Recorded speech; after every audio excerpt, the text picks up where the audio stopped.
ॐ हनुमान् श्रीपदो वायुपुत्रो रुद्रो नघोजरः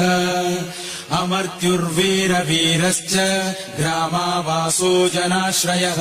धनधो निर्गुणः शूरो वीरो निधिपतिर्मुनिः पिङ्गाक्षो वरदो वाग्मी सीताशोकविनाशकः शिवः शर्वः परो व्यक्तो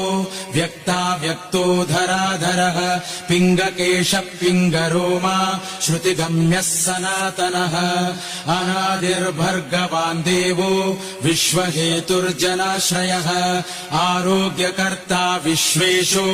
विश्वनाथो हरीश्वरः भर्गो रामो रामभक्तः कल्याणप्रकृतिस्थिरः विश्वम्भरो विश्वमूर्तिर्विश्वाकारश्च विश्वपः विश्वात्मा विश्वसेव्योऽथ विश्वो